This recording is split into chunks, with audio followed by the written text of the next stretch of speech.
Earlier today, I did a stream where I was talking mostly about narrative devices like plot twist and these different flash forwards that are used in place of character development. And I would say the first hour and a half of the stream was still relatively pleasant for me as a content creator.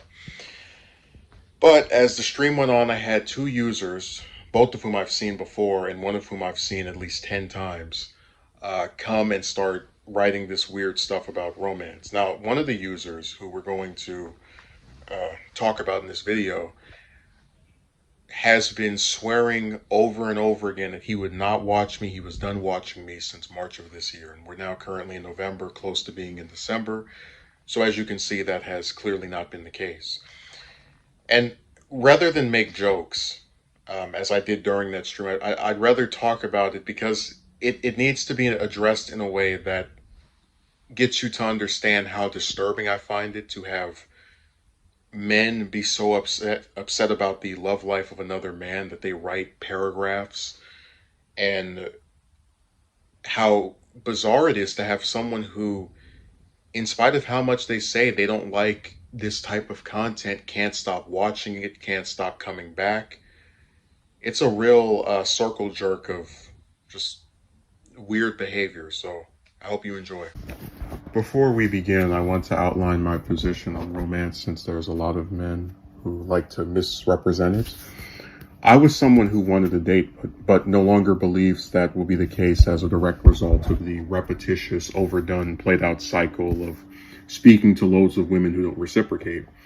I think the most likely outcome is for me to have a woman say she's interested, which they have done before, and then backtrack, or have one who appears interested but has an ulterior motive, such as the gold digger I've mentioned from time to time, who infamously was nice to me for a month before we began our romance, and she proceeded to beg me for money every day for the following 2 weeks until I cut it off.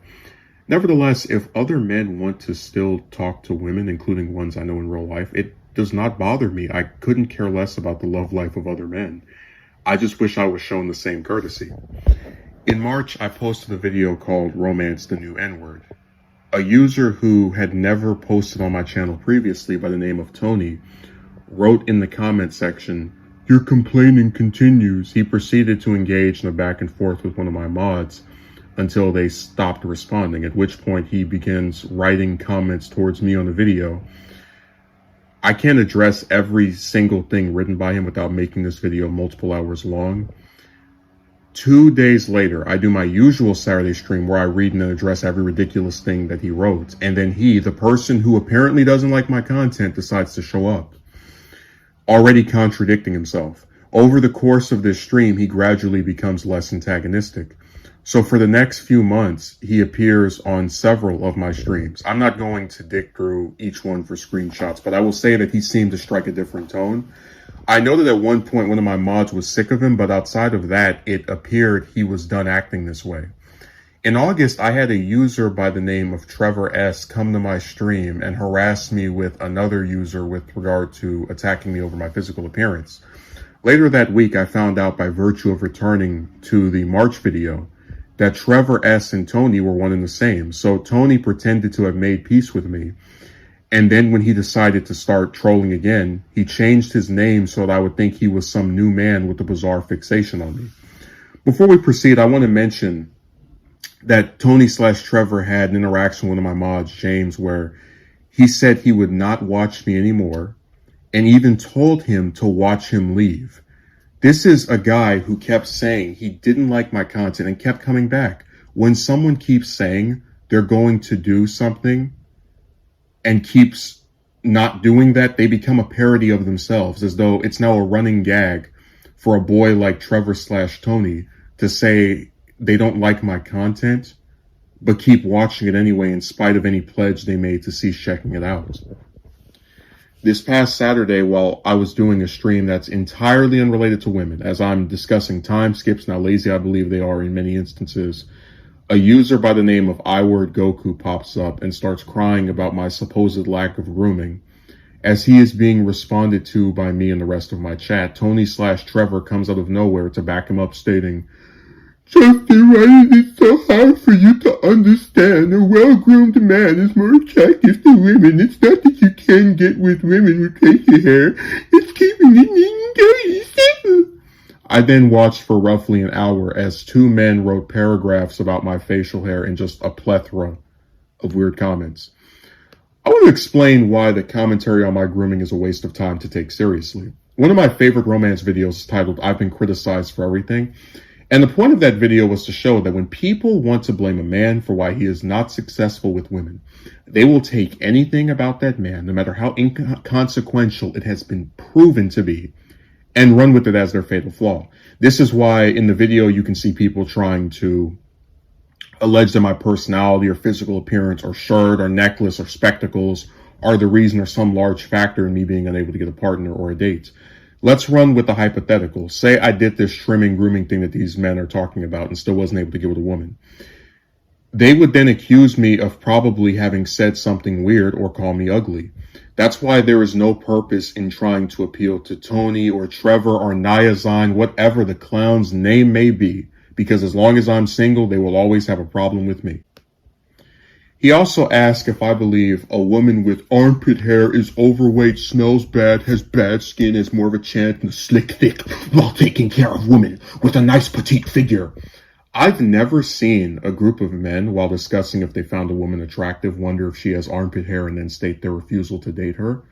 I'd love to know how you can smell someone through a computer. As for bad skin, when I was in high school, I knew plenty of female classmates that had acne and were still able to get a boyfriend. One of my standards is to not show what any woman I talk about looks like, because I don't like when people talk about the way I look, so I don't talk about the way they look. But I could easily do a video going on Facebook where I show plenty of overweight women that have acquired a boyfriend or husband.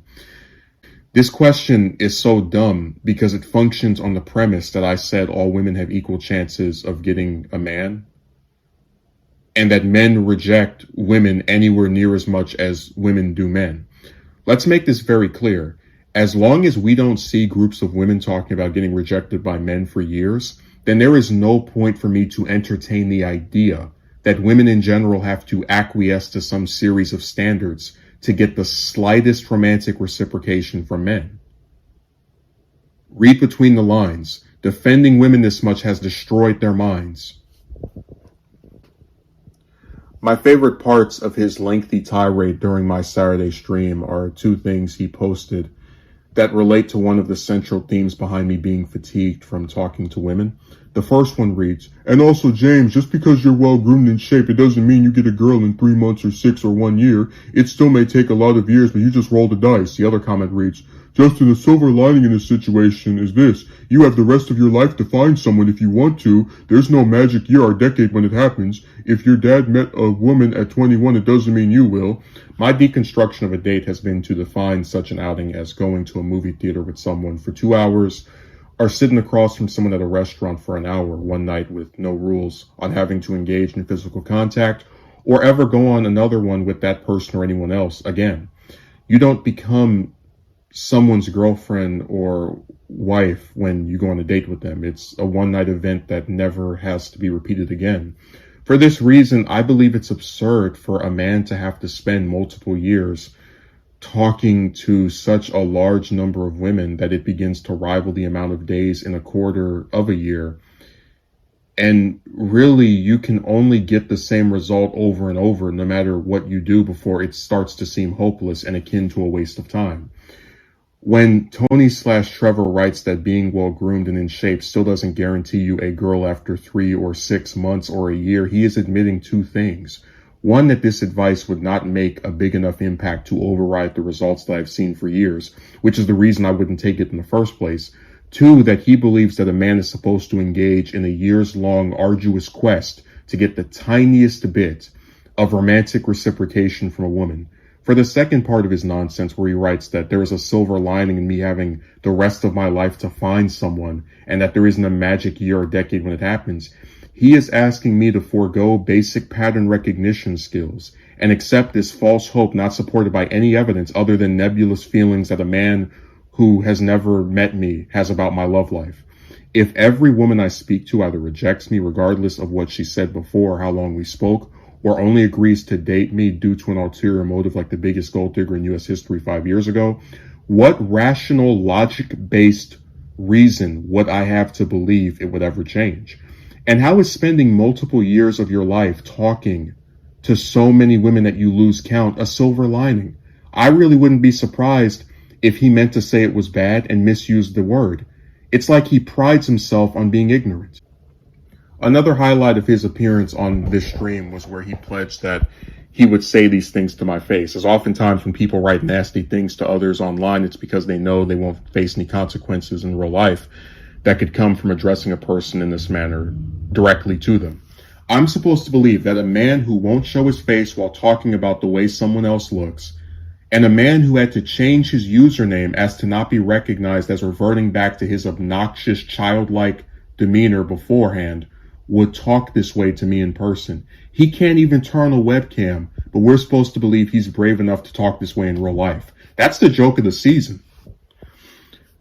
I don't like internet psychiatrists, these people who try to analyze the personality of someone they've never met before through a video or stream that a person can be playing a character on by virtue of a public persona.